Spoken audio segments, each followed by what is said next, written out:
Welcome to the Working Tools Podcast, where today we will be discussing the article Start Every Day with an Attitude of Gratitude by Midnight Freemason contributor, Worshipful Brother Darren Laners.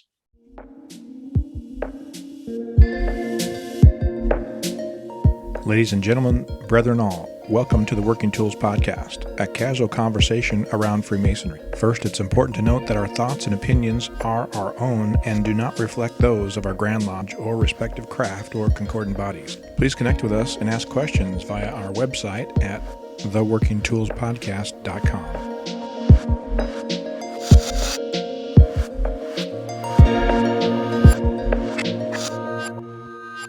Today on the Working Tools Podcast, we have our group of four assembled for the first time in a little bit. We have Worshipful Brother Stephen Chung of Prince Charles Lodge number 153 in British Columbia and Yukon. Worshipful Brother Jarrod Dunham of Penticton Lodge number 147 up in British Columbia and Yukon. Very Worshipful Brother David Colbeth from King Solomon Lodge number 60 in Auburn, Washington. And myself, I'm Matt Appel, and I'm in Mill Creek Lodge number 243 here in Montlake Terrace, Washington. So first of all, I want to start with our discussion about this article by saying that any article on Masonry that starts with the lyrics to a Beastie Boys song is okay in my book. So there you go, flag planted. Have you ever seen my Beastie Boys impression of the Rainbow Dad rap? I have not. Oh, I'll have to dig that up for you.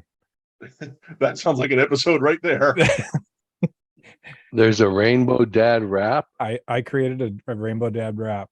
Of course you did. Lyrics. Of course I did. Yes. Yes. I was impressed too. As I read, I thought, recognize these. Wait a minute.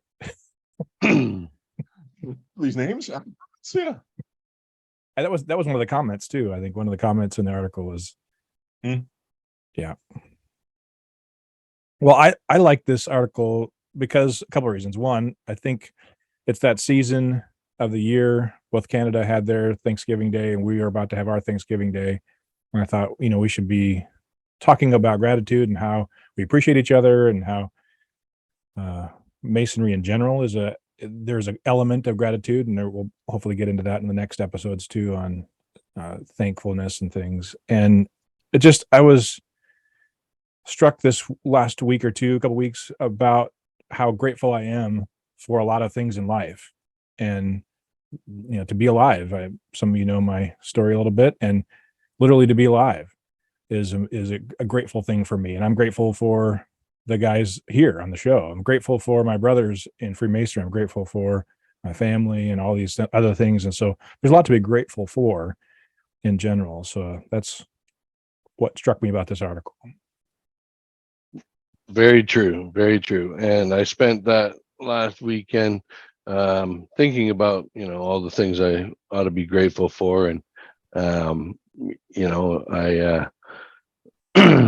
I actually put all the stack of ritual work that I have piling up for all to be done at the end of the month on that list of things to be grateful for. Because, apparently if you do a lot of ritual, it'll help keep your mind sharp into your later years, right? So I'm working on that theory. So I'm grateful for all of those things. Exactly.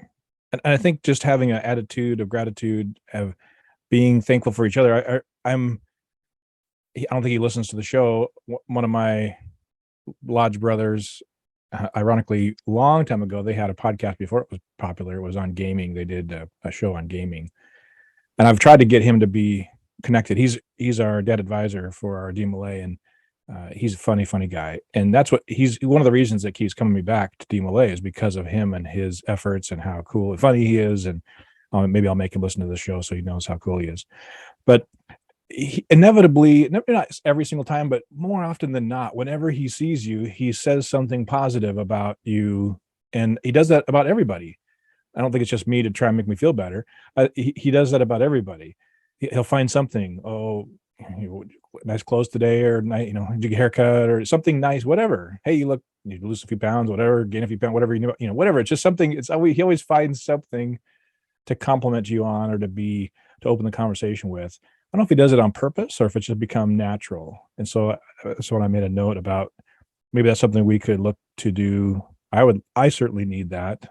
I believe that it's something that has to be done on purpose until it becomes natural, right? Because we're all talking about general expression of gratitude and trying to always find a positive outlook in everything, in every aspect of every interaction you're having with people, because let's face it, not every interaction you have with people is something to be grateful for, right? But I like the attitude, right? I've had a few close brushes with life, so for me, one of my favorite sayings is every day above ground's a great day for me, and I'm grateful to be here, right? So I look at it from that angle. Always grateful. I think too, it makes a difference between the word gratitude and thankfulness, although they are very similar. There's a gratitude is more of an attitude, and thankfulness maybe is the expression of it. Maybe. A lot of silence from my my co-host here. I don't know. I like it. It has an impact when you hear that statement. To have an attitude of gratitude is nothing but positive in my opinion. So, because if you think about it, the opposite sucks. Well, we're taught, as he mentioned in the article, we're taught that there are three principal tenets of Freemasonry: brotherly love, relief, and truth. And so the idea, what is brotherly love? What is relief? What is truth? And he talks about brotherly love showing tolerance, respect for other opinions of others, and that it has to be a voluntary effort to want to do that. Like Steve said, you may have to kind of force yourself sometimes in the beginning, but it should become voluntary. It should become automatic, right? Yeah, I think so.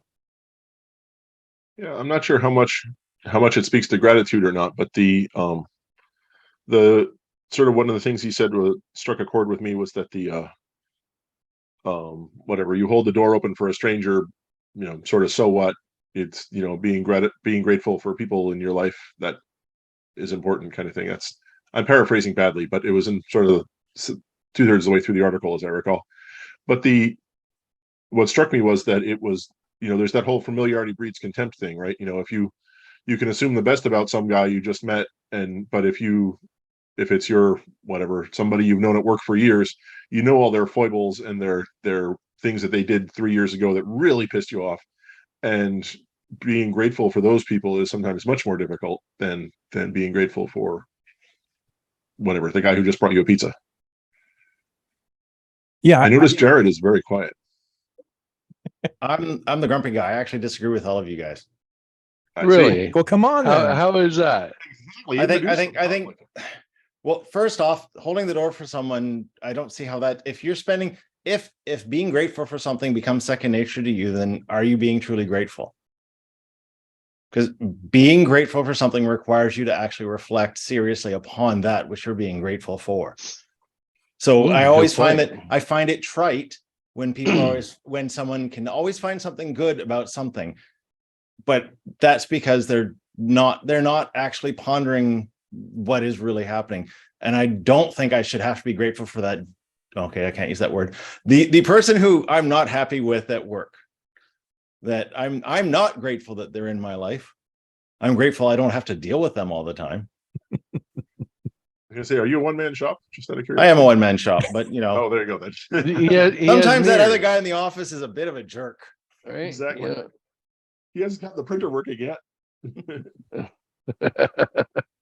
It's all the mirrors in his office. I take a bit of I take not a bit of offense, but when in the article he talks about you can't love without being grateful. Can't you? What is unconditional love? I can love my children. I sometimes are not very grateful that they exist.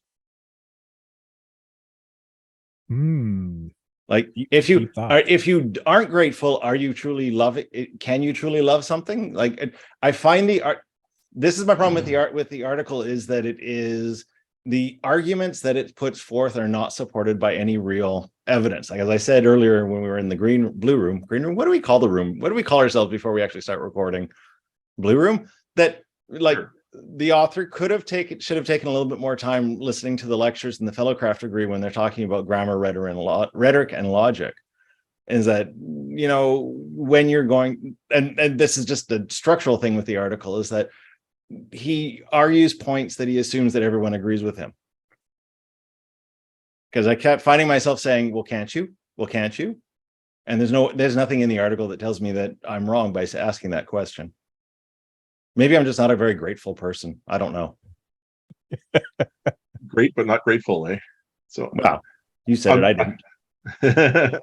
I'm trying to think if one can love someone and not be grateful for them.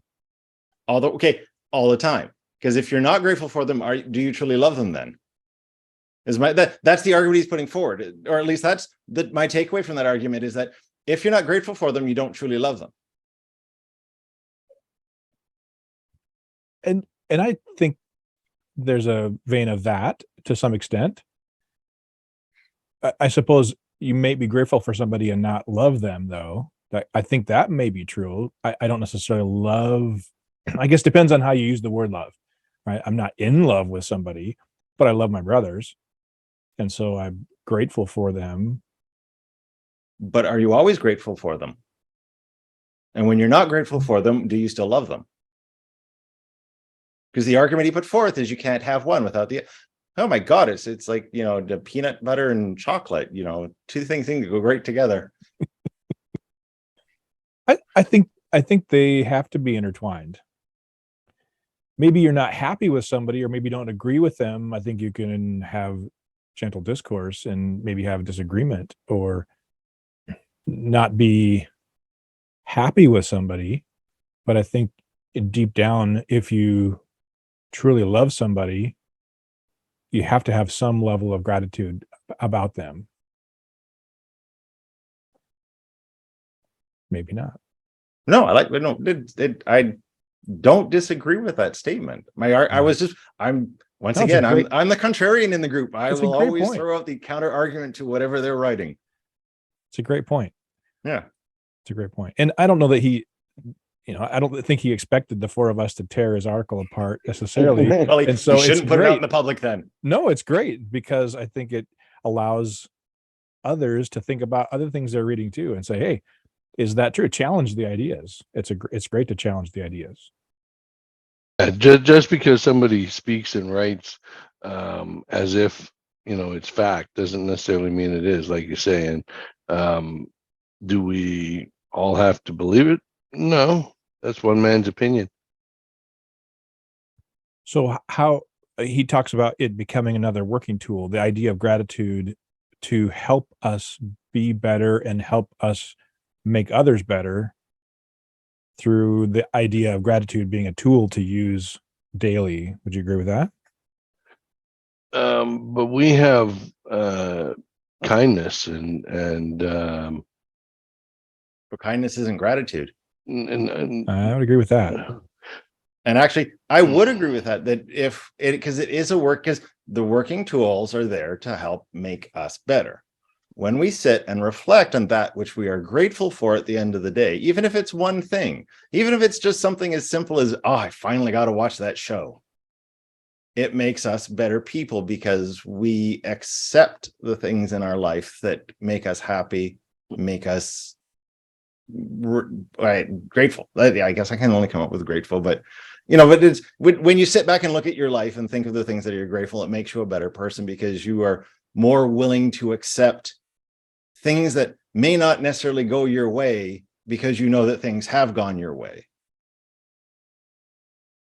And I would agree with the idea Matt said earlier about opening the door for somebody. That's an act of kindness, not necessarily an act of gratitude. Now, the person receiving the open door may be grateful for the act, but maybe you're grateful for I'm going off on a limb with this. Sure. Maybe you could be grateful for being brought up to actually be nice and hold the door for someone. You're grateful for that lesson your parents taught you.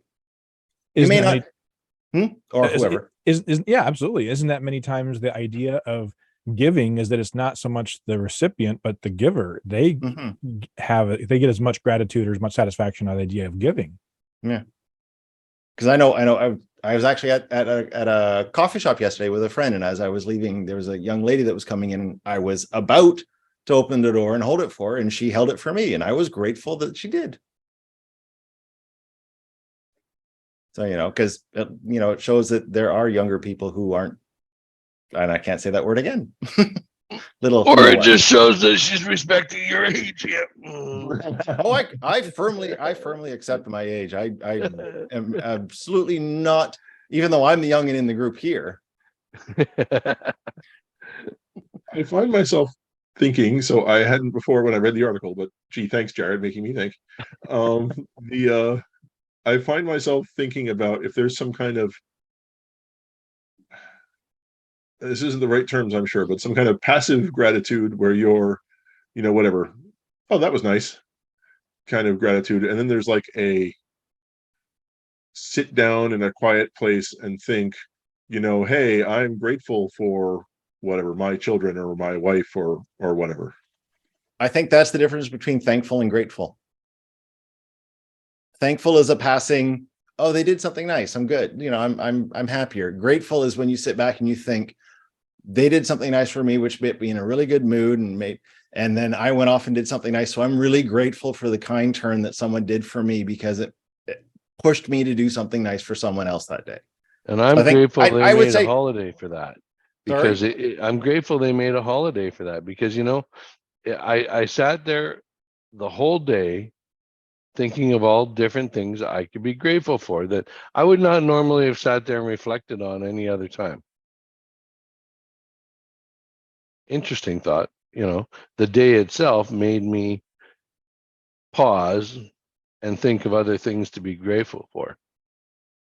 And I don't normally do that. So great for the day, right? In our many times in our Thanksgiving event that we have in our family, we'll go around the table and kind of have people say things they're grateful for, and of course you get the normal, I'm grateful for family, that kind of things. What if we did that in lodge sometime? Wonder what kind of responses we'd get.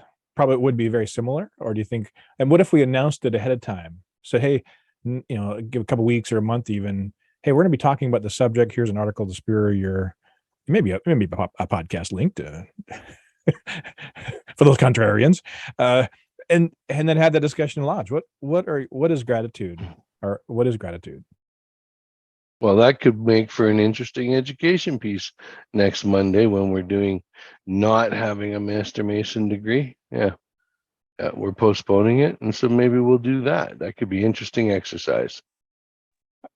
I think you'd have to give it to them ahead of time too, because if we hadn't had a chance to think about it, I think we, maybe except Jarrod, we would have all just said, "Oh, we're so thankful for everything." Oh no, but it's good to have that other side of things to look at it and be serious and say, "Hey, yeah, you're right. It's not just a word." I agree. I think that actually that's a great point, and I will preface the start of the meeting with, you guys will be asked at the when it comes to education, you will be asked about gratefulness and what you're grateful for, and Thanksgiving and the whole thing, right? And I will preface the start of the meeting with that, so they have some time to think about it, and we'll see how fast my worshipful master goes through the order of business. That'll show them how much time they get. Grateful for short meetings. Yeah, right. Well, you were saying in the blue room that you were kind of grateful for this interesting meeting that you attended, and that there was a concern over what it was going to be like, and then it turned out to be really awesome. That's kind of a grateful moment, wouldn't you say? It was. Yes. In short, I went to a meeting of a lodge, and there were 6 members of the lodge there and 2 guests, including myself. And I sort of was thinking really 8 people kind of thing. And it turned out we had a great discussion on Freemasonry, had a little went off session and gathered up and talked kind of thing. And I thought it was really great. It was a great meeting. And I would totally go back again. I actually thought about, I could plural member at this lodge, and just to support them in their efforts. But yeah, I was definitely ended up being grateful for that conversation. I actually got a couple of things to contemplate, like the truth that Jarrod's spitting over there. I got some things to think about after the meeting that were valuable to me. So counterpoint, well, not counterpoint, but no, I just think is so if you go, well, because we've all been to meetings where we've left and pretty much realized that was 2 hours of our life we're never getting back. If you can't find something to be grateful for in a situation, is that necessarily a bad thing?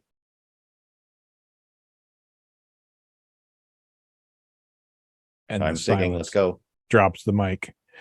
Well, I'm just because we think, because we are always talking. I think this is where I get the grumpy part of me, is that everyone, when everything in life has to have a positive spin, there has to be something positive in every interaction. And I'm like, but isn't a negative interaction valuable for the negativeness of it? I think Can if you be somebody grateful takes the for a time, bad meeting? well, yeah, I think if people take the time to think about what happened, but does everybody take the time to think about what happened? Maybe Well, they should. Well, no, but most time people think about how they would have done it differently. So the question is, can you actually, and maybe, my God, if I answered my own question, that's sad. Well, if you don't have a bad meeting, how can you not? You have to have a bad meeting to have a good meeting. So you got to be grateful for the bad meeting. Yeah, I think so. There's times to be. I often say there's a seed of equal or greater benefit in every adversity, and so sometimes finding that seed can be the benefit from it, or the idea Right. that the journey, it's not the destination, it's the journey. And people say that a lot of times. Right. So, And when I'm traveling along a journey and I come across a lodge and the ritual is lacking and the effort is lacking, it really makes me grateful for the lodge I belong to. Right. So, because you can see a different level of dedication and care to what's being done. Right. So yeah. I can find a way to be grateful there. Well, So- just before we close too, I want to make sure I'm saying that I'm grateful for our new shirts. I don't know if you've ever kind of glimpsed. Nice. I saw the tips of that earlier. I thought, oh, that's nice. They even put his name on it. Our lodge decided to get new shirts, and I'm very thankful for the past master that stepped up and wasn't me. I'm not saying thankful for myself. That Mike Pelkadine.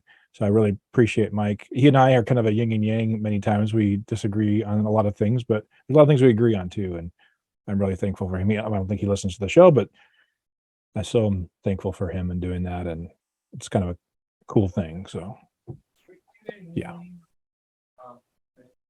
That's it. Unless we have any more attitudes of gratitude to be shared. Nope. Okay, then. On that note, I want to thank you all for listening to the Working Tools podcast. As always, if you have any input or anything for the show, please feel free to comment on YouTube or Facebook or wherever it is you check out the pod. And we are grateful. Well, I'm personally grateful for this opportunity to talk about masonry every other week. We sit down and sometimes it's a little offbeat others, but frankly, I almost always come away from it grateful that we've had the conversation. So there you go. You guys rock. And with that, thank you all for listening to the Working Tools podcast, and we look forward to talking to you again next time. Goodbye.